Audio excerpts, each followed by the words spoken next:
right. I give it up for encyclopedia, you know what I'm saying? Ask them about anything, man. You take them, sometimes you gotta think about it, but then once it comes, it boom, you know, it's coming at you and drop the science. Yeah, man, like it's some more things for y'all to look up, some past, you know, revolutionary leaders in Africa. You know, you got Thomas Sankara, you got, well, and Thomas Sankara even wrote a book called Women's Liberation in the African Struggle. It's really on point, man. You know, it's only like $10, you can get it, you know what I'm saying, real low. You can even ask somebody, they might have a borrowed copy if you utilize. You know, Patrice Lumumba, Kwame Nkrumah, I'm a Cabral. So I mean, you know, they got, and of course, and plenty of women, you know what I'm saying, who've been in struggle to live.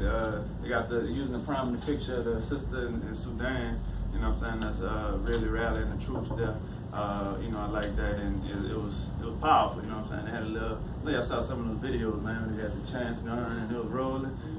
You know, like that's the fervent fire of the youth, you know what I'm saying, that has to, you know what I'm saying, be able to propel these movements and push people forward, because the older you get, the more complacent you get, you know what I'm saying, within the struggle and whatnot. Not for everybody. Right. I mean, just in general terms speaking, generally speaking. But I also want to be able to like paint this for y'all, as far as like when we think of Africa, it's been so whitewashed in like at least the history of people, and you know, to where when you think of Africa, they think of slaves, or they think there's negative imagery, you know what I'm saying? That's all purposeful, you know what I'm saying, by the media, you know, and to think of it as less than the inhumane sort of doctrine that's been put on black folks, you know, that perpetuates itself, you know, within the system of white supremacy. For example, like within, you know, every time one of the students asks me to go to the bathroom, I'm like, name a country in Africa. They're like, oh, this man here. Come on, man, I gotta use the bathroom. I'm like, come on, name me one then, you know, they got, and you know, I could usually say, come on, what's one of the pyramids? And they can usually tell me Egypt. But, you know, it's very rare that I could get a kid that could just name a couple of them, you know what I'm saying? And that shows the sort of like what the doctrine that goes on within this country, the indoctrination of white supremacy and of, you know, not being in touch with your roots and whatnot and who you are. And not only that, the fact that, man, that it make you feel played, you know, like as you say, as I tell them the history about, you know, you descend from Africa, like, I ain't from Africa, you know what I'm saying? I'm like, yes, you are, you know, and I explain how and whatnot, and so it takes like strong people to be able to not be scared, not be afraid, you know what I'm saying, like to represent that, you know, all the shirts I wear, all of the stuff I got within the class, you know, everything I touch, I'm constantly throwing them on game with you know, their history, with, you know, how it relates to them now, you know what I'm saying, the sort of empowerment that it gives them, you know, and so that's something that we got to continue, you know, as a people. And, you know, if you available to help out, you know, after school and whatnot, they got this great after school program, Us Helping Us, you know, where they got some brothers and sisters that's over there in the Crescent City Boxing Gym. They're going to be needing some assistance, you know, just tutoring, you know, providing your time and energy to be able to help the youth right here in the city, you know what I'm saying, just, you know, liberate their minds and whatnot. So, next up though, you know, we're gonna close this out. You know, I know people got some questions and whatnot. We want to get to that. We want to have Sister Antranette come up here real quick. Best hug in all the world.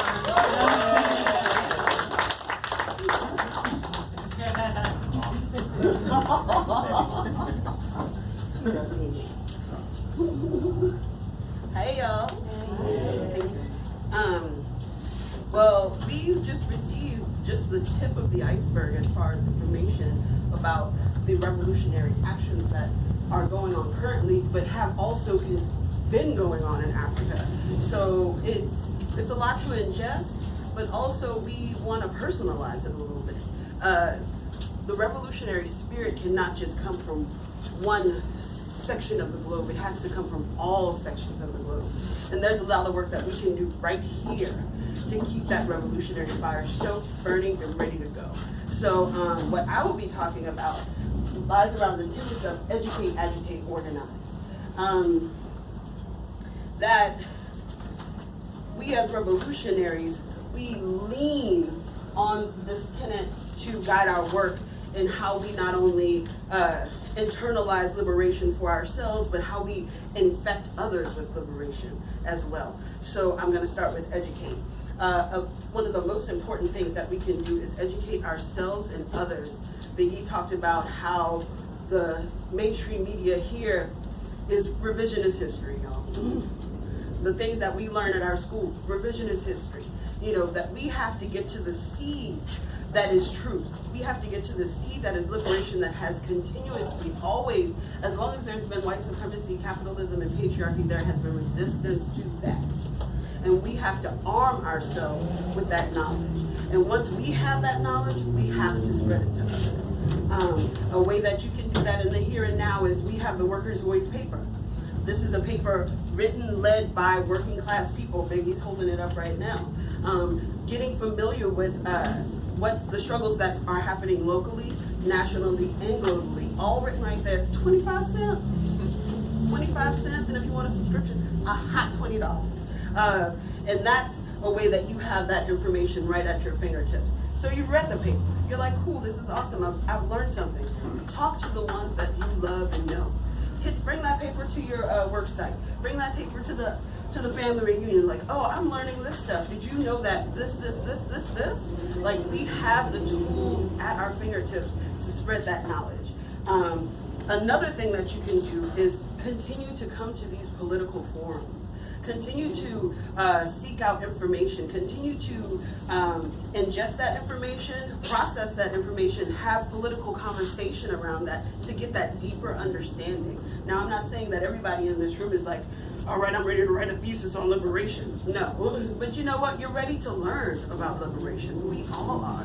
We have that thirst for knowledge, that thirst for like knowing that what we're seeing out on these streets is not what our real lives look like. We know that this mayor, Lord, she can campaign and say that she's for working class people, but name one thing she's done for working class people since she's been in office. And please believe that she knows what's the plight of working class people because she was on the city council before she was mayor. Don't forget it, okay? So just know that it is our duty to educate ourselves, our loved ones, everyone that we touch, okay? Secondly, agitate. Lord, I'd be getting the folks in their fields, but that's a necessary component because through agitation comes conversation. Through agitation comes like, ooh, something's not right. I'm agitated. It's time to pick that thing out of here. It's time to get right with myself. When we agitate, not only in the public sphere, but when we're behind closed doors, when we're talking about class solidarity, when we're talking about, oh, look, my boss said that I got a little bit of raise, but in order for me to get a little bit of raise, I got to keep my money on the low and not tell my coworker. No, you are in solidarity with your coworker. Right. If you all ain't coming up, none of y'all coming up. That's only a tool by the capitalist class to continue to divide us as workers. Okay, we have to bring those agitation components, speak truth to power wherever we are, and not be afraid of that. And I know it takes a particular kind of courage. I know it does. It, like, being the voice of dissension can be uncomfortable, but it's also necessary, y'all. It's also necessary. All right. And another thing that we know is necessary in agitation is when we receive that information and folks start talking about that yang, we're talking about immigration. Like, oh, these immigrants are taking our job. Pause this. No, they're not. No, they're not. Tell me why they're coming here in the first place. That's that don't go along with that foolishness when you hear it. You know that it's wrong. You have a seed of knowledge. Talk that stuff out. You know, be that shield to the shenanigans. Okay? So, thirdly is organize. Organize, because we know that words without action are useless. Words without action are useless. Just out of this one room right here, we have 4 entities that organize out of here. We have Take 'em Down NOLA, People's Assembly, New Orleans Worker Group, and also the New Orleans Hospitality Workers Alliance. If you see yourself in any of those groups, come to a meeting. You know what they're doing. And maybe what's going on in this office is not necessarily for you. That's cool. Get yourself injected somewhere. Another thing that you can do is continue to go to these not only open forums, but marches and rallies. Hear what people are saying. Hear what's on the minds and hearts of the working class people around you and that you are a member of. You know, like Angela said, just because you get a little salary, just because you get a little 5 days paid off, you got a little vacation, does not mean that you living like these elites. Don't trick yourself. Don't fool yourself, y'all. Don't do it. Don't do it. I won't let you do it to yourself. We are all working class people. Another thing is letting your politic mirror your personal. Now that means like you on Facebook, rat-a-tat-tat. Like, oh my God, you know, all this stuff is wrong. We got to do whatever. And then when you log off, you just sitting there not doing nothing. Your personal life has to reflect your political persona. Now I'm talking about if you're someone who says, you know what, patriarchy got to go. Patriarchy got to go. But your cousin is out here dogging women. That, what are you doing? What are you doing? What are you doing? If you're like, you know what, heteropatriarchy definitely got to go. But when you see someone using that homophobic slur, you on side. No. It has to mirror what you say you're about, you have to be about. All right? And again, that takes a particular kind of courage, but you know what? That's what we're here for. You know, we know that there's power in the collective, and we know that if I'm speaking my truth and living a liberated life, that gives you permission to speak your truth and live a liberated life. We can be shadows, we can be mirrors for each other, you know? We can do this together.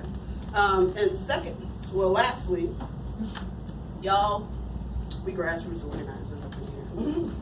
We don't get paid, we don't get no grants, nobody in Washington saying, okay, this is the charter, this is what we're going to talk about this week. No, we are working class people pushing liberation, equity, freedom on the daily. And that stuff ain't free, y'all. So if you can't come to a meeting, cool. If you can't hit the streets, fine. Hit that donation box. put a little $5 in there. So when you're ready to step into the space is still here. Okay, we still got lines. You know, like you can just come up in here. So these are ways that by using this educate, agitate, organize template that we can see liberation reflected in our everyday. Thank y'all.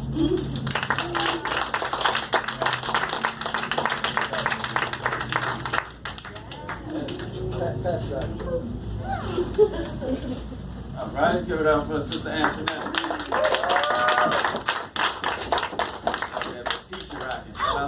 Oh yeah.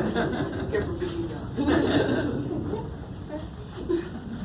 I want to tell y'all, you know, this was great. You know, we want to open it up for a little Q&A real quick. You know, we want to try to keep it brief. You know what I'm saying? Like, cause you know, a bunch of people might want to ask a question. So, you know, go ahead, brother. In terms of Africa, South Africa, and the whole diaspora, especially in terms of neo-colonialism, what Malcolm was talking about.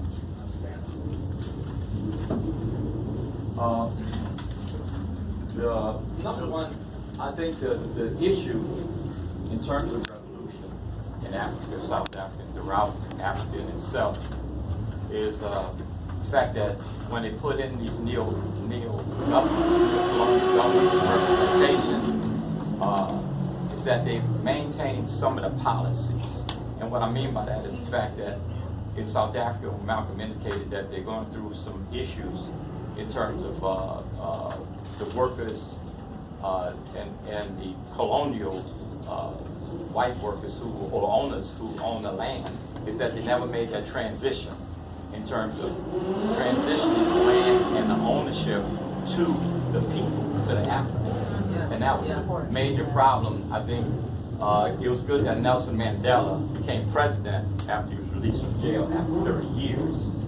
But I think, in a sense, looking at his administration and subsequent administrations or the leadership of the ANC, use that as an example, is that they failed to take over the production aspect, the farms. And if you notice, is recently, what was going on is that elements, right-wing elements of the United States and France were helping the white owners maintain that land by providing them with training, you know, that you need to defend your land. In other words, they made it look like they were the victims. They became all of a sudden the victims.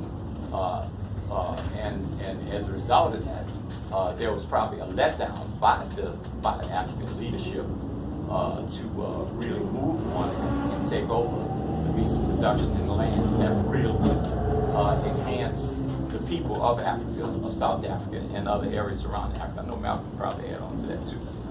Yeah, the same case here after slavery. Same. Anybody else want to thank you for that, Brother Randolph? Anybody else want to be able to get something off their chest or ask a question or add on? Something good, Angie?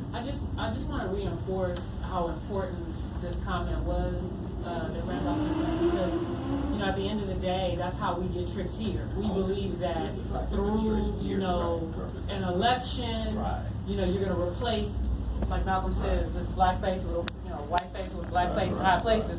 That it's not through that. It is not until we have seized the means of production, until we are in a position to say that we control the land, not just on the land, not just live on the land, not just have control where the land is, but to absolutely be in a position to say that our labor cannot be exploited. Our material resources cannot be exploited. And until we have that kind of control as working people, we are always going to succumb to the oppression and exploitation of the capitalist system that we see spreading around the globe through imperialism. That is something that cannot be compromised if we're talking about real revolution.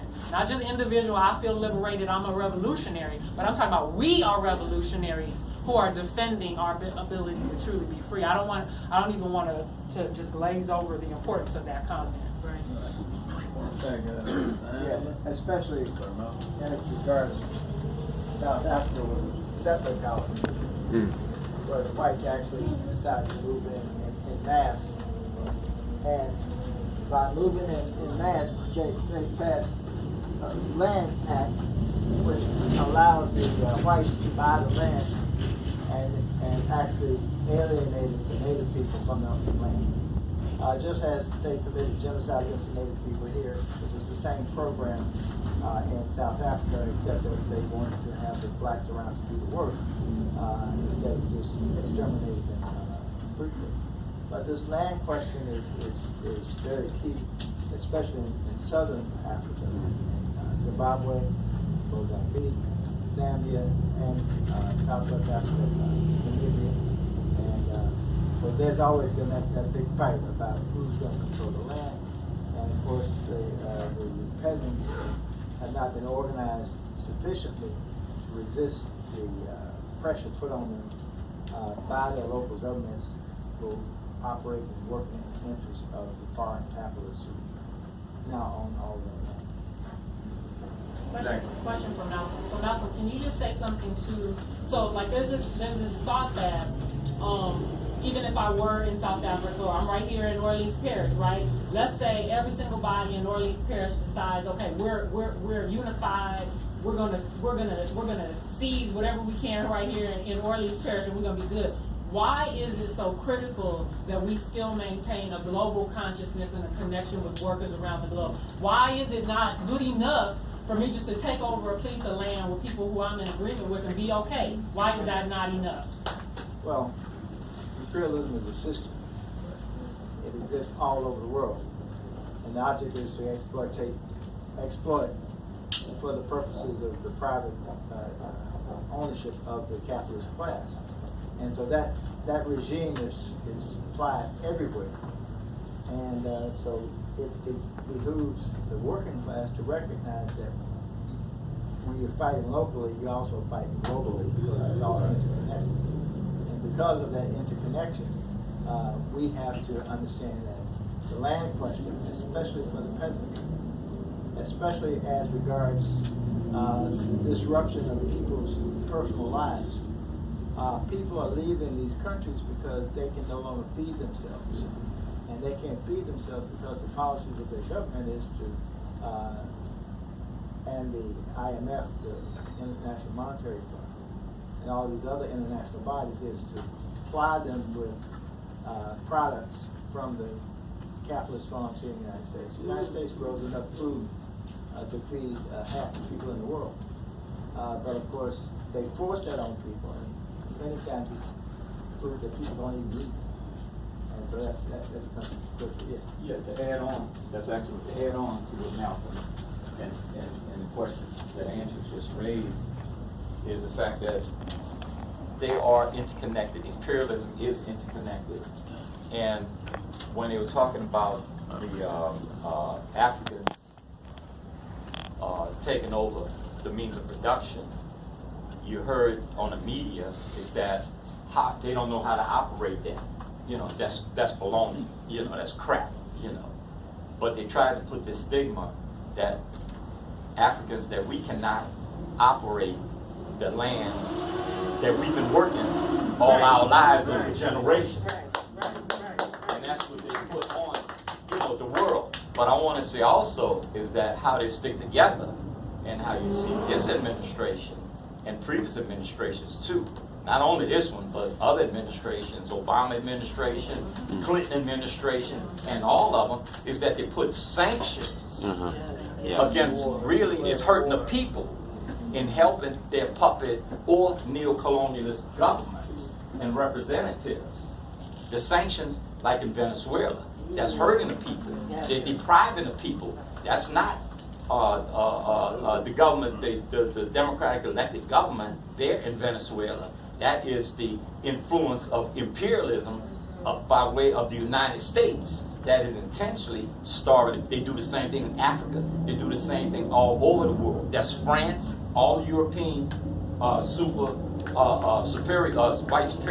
supremacist folks, all these European countries, they are connected. Or they may seem as though, they don't get along. But when it comes to dealing with making money and the means of production in Africa and other countries, they get along very well. That's just a false front, if you ask me. But the bottom line is that in all of these countries, they're supported by controlling the military. That's number one, and key, the police. And also it's supported by, especially in Africa, the U.S. military. That's in all 50, I think 52 out of 54 countries in Africa. You know, there's U.S. involvement there. You know? That's going on. They've been pissed at Haiti for the last 200 years. Oh, yeah. Still, you know, Good example. And there were sanctions, man, and realize that's economic warfare. You know what I'm saying? That's warfare, I guess. It's not just some fancy word sanctions. You literally depriving people of medicines or, you know what I'm saying, food and tangible things that they need to survive. Go ahead, Todd. Yeah, I'm just thinking about some questions that I'm sitting when I wanted to kind of put it out in the space is that I feel like some of the questions is like, how do we utilize the many strategies that we could use? I'm thinking about the idea of like we have folks who have maroon strategies and we have used maroon strategies and there's things we can learn from using those strategies from that history. There's also the strategy of insurrecting. But I also feel like we could easily, I think to us it's easy to feel what we need to build by articulating what we don't like. But I think within those strategies, one question is what are the strategies we use and when? And the other question is how do we begin to figure out how to articulate what we want to build a lot more clear for ourselves and to become like the outcomes of our fights. That's it. Like a dual attitude of breaking down. Maybe there's more than two though. Like I'm thinking about two, but maybe there's more than two strategies. But yeah, I'm just like the concept of we gotta take this shit down and get rid of this, but also build, you know what I'm saying, what it is, the future that we want to see. And how do we protect what we building at the same time? But it all begins with we have to hate the system that we live in. We have to get the workers to believe that the system is immoral, can't stand, can't live. These are bloodsuckers sucking our life blood. And if we don't have that attitude, then we get caught up in trying to be like them, trying to be like Mike. We want to live a comfortable life, a big house, big car, food in the refrigerator. And we know that for most people in the world, that doesn't even exist. And so we have to have the attitude that